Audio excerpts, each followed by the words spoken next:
আজ পর্যন্ত কোনো জবাব নাই এই জাতির সামনে।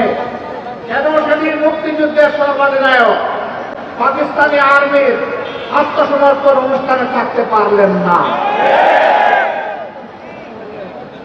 কেন তাকে পদে পদে অপমানিত করা হয়েছে?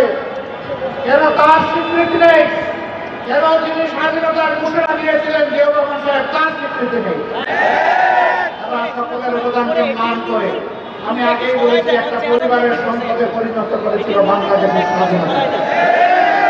মুক্তিযুদ্ধের চেতনা তারা জাতিকে শোষণ করেছে, ধোঁকা দিয়েছে, জুলুম করেছে, অধিকার করে নিয়েছে, জাতিকে দাসে পরিণত করেছে।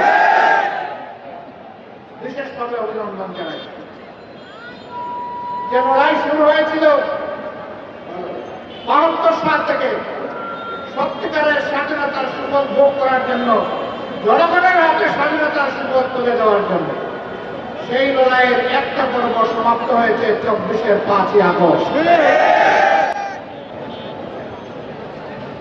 এই ২৪-এর লড়াইও জনগণকে নিজ দেশের স্বৈর শাসকের হাতে জীবন দিতে হয়েছে।